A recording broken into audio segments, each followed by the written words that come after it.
Good evening everybody. हमने पिछली class में स्टार्ट किए थे टेंस का टॉपिक, जिसमें हमें क्या क्या चीज़ें सीखने को मिली थी कि पहचान क्या है, कैसे हम पहचान सकते हैं कि प्रेजेंट इंडेफिनिट टेंस है, उसकी हेल्पिंग वर्ब क्या है, कौन सी वर्ब यूज़ हो सकती है। तो उसके बाद अब हम स्टार्ट करते हैं आगे वाला पोर्शन जो हमारा रहता था सिंपल प्रेजेंट टेंस का। Okay, let's start. Simple sentence. Simple sentence कौन से होते हैं? साधारण वाक्य। सबसे पहले हम इसका स्ट्रक्चर देखते हैं। सबसे पहले सब्जेक्ट आएगा, हेल्पिंग वर्ब इसमें यूज नहीं होगी, तो वर्ब की फर्स्ट फॉर्म या वर्ब की फिफ्थ फॉर्म प्लस ऑब्जेक्ट, ये हमारा रहेगा इसका स्ट्रक्चर।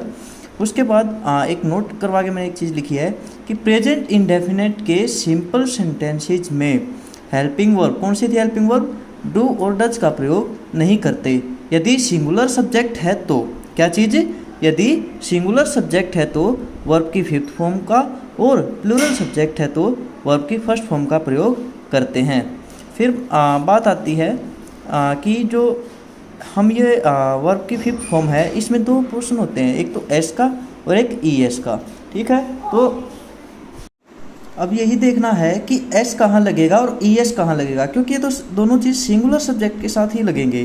तो यहाँ पे मैंने एक रूल लिखा है, जिन भी वर्ब्स के पीछे क्या मिल जाए, S, double S, S H, C H, O, X और जेड मिल जाए, तो वहाँ पे हम किसका प्रयोग करेंगे? ई एस का। जैसे को एक वर्ब है हमारी, इसके पीछे क्या मिल गया हमें? ओ मिल गया है, तो इसके पीछे हमने क्या लगा दिया है? E S. देखिए ये रहा ओ। इसी तरह से जैसे वो से एक वर्ब है, वोस, क्या मिल गया इसके पीछे? एस एच, तो इसके पीछे क्या लगा देंगे हम? वो से ई एस लगा देंगे। जैसे एक सेंटेंस है, आई ऑलवेज कम लेट, ये हमारी आइडेंटिटी लिखवाया गया है कि वो हमेशा क्या आता है, सॉरी मैं हमेशा क्या आता हूँ? लेट आता हूँ। तो इसमें ये रूल हमारा फॉलो होगा, सिंपल सेंटेंस है, क्योंकि इसमें ना तो नेगेटिव सेंस है कोई और ना पीछे क्या है? इंटेरोगेशन का चिन्ह है। तो हम सिंपल सेंटेंस को लेके क्या रूल लिखवा है? यदि सबसे पहली चीज़ तो डू डज का प्रयोग नहीं होगा। यदि सिंगुलर सब्जेक्ट है तो वर्ब की पांचवी फॉर्म, और सिंगुलर प्लूरल सब्जेक्ट है तो वर्ब की फर्स्ट फॉर्म का प्रयोग करते हैं। अब क्वेश्चन पुट होता है कि सर आई सिंगुलर सब्जेक्ट है तो हम इसके साथ प्लूरल फॉर्म क्यों यूज करते हैं? आई एक ऐसा सब्जेक्ट है जिसके साथ हम सिंगुलर और प्लूरल दोनों फॉर्म यूज होती हैं। जैसे प्लूरल फॉर्म कौन कौन सी यूज होंगी? एक तो डू हो जाएगी, एक वाज और वज वर दोनों यूज होती हैं, वो आपको मैं मॉडल्स के चैप्टर में बताऊंगा, और दूसरी हैव यूज होगी। ठीक है, तो यहाँ पे डू अगर हम यूज कर रहे हैं सिंपल प्रेजेंट टेंस में, तो इसका मतलब है यहाँ पे वर्ब की फिफ्थ फॉर्म यूज ना होके वर्ब की फर्स्ट फॉर्म यूज होगी, यानी कि कम का कम रह जाएगा। सेकंड क्वेश्चन देखते हैं, ये भी एक एग्जाम्पल है, he blank go to school daily, कि वह स्कूल डेली जाता है। सिंपल सेंटेंस है, कैसे पता चला? ना इसमें नेगेटिव सेंस है कोई और ना ही इंटेरोगेशन का मार्क है। तो इसको कैसे बनाएंगे? ही, यही रूल फॉलो होगा। अगर सिंगुलर सब्जेक्ट है तो वर्ब की कौन सी फॉर्म यूज होगी? फिफ्थ फॉर्म यूज होगी, और फिफ्थ फॉर्म बनानी पड़ती है एच या ई एस लगा के, और इस वर्ब के पीछे क्या है? ओ है, तो इसमें हम क्या लगा देंगे? ई एस लगा देंगे। इस तरह से ये सेंटेंस हमारे होंगे। इतना समझ आ गया? अब जैसे हिंदी में भी अगर हमें बनाना हो सेंटेंस, जैसे ये आपको लिखवाया गया था ना, स्ट्रक्चर लिखवाया गया था, एक दो बच्चों की जैसे डिमांड थी, कुछ बच्चों की कॉल भी आई थी कि सर हिंदी में भी बताना साथ के साथ में, हमें दोनों में बेनिफिट रहेगा। तो ये उन बच्चों के लिए है। जैसे मोहन खाना खाता है, सबसे पहले हमने क्या लिखना है? सब्जेक्ट लिखना है। सब्जेक्ट क्या हमारा?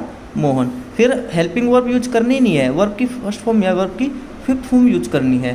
तो अब बात आती है जैसे खाने की होती है ईट, ठीक है, लेकिन मॉडर्न इंग्लिश में हम कोई चीज़ खाना पीना लेना, उसके लिए एक वर्ब यूज करते हैं टेक।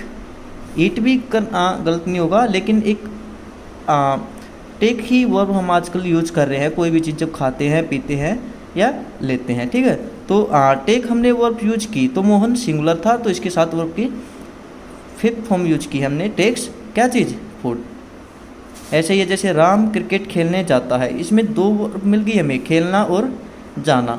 अगर ऐसी कंडीशन आ जाए कि एक के बाद एक वर्ब रिपीट हो जाए, जैसे खेलने भी जा रहा है, सॉरी खेल भी रहा है और जा भी रहा है, ठीक है। तो इसमें क्या करेंगे हम, सबसे पहले सब्जेक्ट लिखेंगे, फिर उस वर्ब को पहले लिखेंगे जो काम पहले होगा। अब जैसे खेलने जाता है तो पहले जाएगा तभी तो खेलेगा, पहले जाएगा तभी खेलेगा, तो उस वर्ब को पहले उठा लाओ जो काम पहले होना है। तो गोज लिख के फिर टू लगा के जो काम बाद में होना उसको यहाँ पे लिख देंगे, जैसे Ram goes to play cricket, ठीक है। यहाँ तक आ गया होगा सभी को समझ में, उम्मीद करता हूँ मैं। फिर आते हैं नेगेटिव सेंटेंस। नेगेटिव सेंटेंस क्या होते हैं?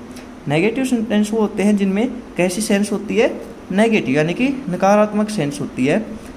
इसका स्ट्रक्चर क्या रहेगा, subject plus helping verb. Helping verb कौन सी हमारी, डू और does plus note plus verb की फर्स्ट फॉर्म प्लस ऑब्जेक्ट। तो इसमें एक चीज़ ध्यान रखनी है हमने कि हमने हेल्पिंग वर्ब तो यूज करनी ही करनी है, लेकिन वर्ब की फिफ्थ फॉर्म यूज नहीं करनी है ना, चाहे सिंगुलर हो चाहे प्लूरल सब्जेक्ट हो। जैसे Ram blank not go to school daily, कि राम डेली स्कूल नहीं जाता है। तो राम एक सिंगुलर पर्सन है, इसके साथ हम क्या यूज करेंगे, डू या डज, इसके साथ यूज करेंगे डज। नोट गो की गो, फर्स्ट फॉर्म ही प्रयोग करेंगे, यहाँ लिखा हुआ ना वर्ब की फर्स्ट फॉर्म का प्रयोग करेंगे। फिर आता है हमारा इंटरोगेटिव सेंटेंस। इंटरोगेटिव सेंटेंसेस की पहचान क्या होती है, इनके पीछे एक मार्क होता है, किस चीज़ का, साइन ऑफ इंटेरोगेशन का। तो इसमें करना कुछ नहीं होता, जैसे ही एक नेगेटिव सेंटेंस था ये, इसकी जो ये हेल्पिंग वर्ब है ना, इसको सब्जेक्ट से पहले लाना। देखो लिखा हुआ है इसमें क्या है, सब्जेक्ट यहाँ पे है और ये जो हेल्पिंग वर्ब वो आगे ले आए हैं, बस helping verb plus subject plus verb की फर्स्ट फॉर्म प्लस ऑब्जेक्ट, ठीक है। यहाँ तक समझ में आ गया सभी को। जैसे इसका ही एक सेंटेंस ले लेते हैं हम इंटेरोगेशन का, जैसे does Sita sing a song, क्या सीता गाना गाती है, ठीक है। आ गया होगा बेटा सभी को समझ में। आपने एक चीज़ नोटिस की, जैसे उन बच्चों का एक स्पेशली ये बोला गया था कि सर इस चीज़ का ध्यान रखना कि हमें साथ के साथ में हिंदी में ही बताया जाए, ताकि हमारा बिल्कुल ही बेस नहीं है, तो थोड़ा सा हिंदी में पढ़ के थोड़ा जल्दी समझ में आता है। तो उन बच्चों के लिए एक चीज़ नोटिस करना, कभी भी जितने भी सेंटेंस हमने बनाए हैं प्रेजेंट इंडेफिनिट के, सबके लास्ट में क्या मिलेगा, ता है ती है। जैसे इंग्लिश का ही सेंटेंस देख लीजिए कोई, जैसे आगे मैंने पूरी एक्सरसाइज दे रखी है आपको होमवर्क में करने के लिए। ये देखिए, जैसे I work at A bank, कि मैं कहाँ पे काम करता हूँ, एक बैंक में काम करता हूँ, ठीक है। मैं ये नहीं कहूँगा आप सभी को कि आप ट्रांसलेट करके वर्ब्स को भरिए, नहीं, अगर ट्रांसलेट करके भरोगे तो आप गलती करोगे, ठीक है ना। अंडरस्टैंड करके वर्ब को भरिए, सबसे पहले सबसे अच्छे से रूल्स को पढ़िए, फिर आप इन सेंटेंस को करने की कोशिश कीजिए, ठीक है। आपके सामने ये एक्सरसाइज है, इनके आंसर मैं आपको बाद में दूंगा, जो नेक्स्ट क्लास होगी इनके आंसर दूंगा, तब तक आपने ये करने हैं सेंटेंस। आप इनको पॉज करके लिख सकते हैं। और साथ के साथ में क्या करना है, नीचे मैंने लिखा है नेगेटिव सेंटेंस, इन सब के आपने नेगेटिव सेंटेंस बना के देखने हैं। ये सिंपल दे रखे हैं, आपने क्या करना है, नेगेटिव बना के देखने हैं, फिर इनके बाद इंटरोगेटिव खुद से बना के देखने हैं। अगर किसी बच्चे को कोई डाउट होता है तो आपको एकेडमी के पेज पे ही दिया गया है, व्हाट्सअप नंबर भी दिया गया है, वहाँ पे व्हाट्सअप कर सकता है, ठीक है। और कोई भी डाउट्स है कहीं भी तो आप डायरेक्ट कॉल करके भी बोल सकते हैं। कॉन्टैक्ट नंबर रहेगा 9050474979, ये व्हाट्सअप नंबर रहेगा 8168228780। ये आप इस नंबर पे कॉल करके भी क्या कर सकते हैं, अपने डाउट्स क्लियर कर सकते हैं। ओके स्टूडेंट्स, अब मिलते हैं नेक्स्ट क्लास में, तब तक के लिए बाय बाय।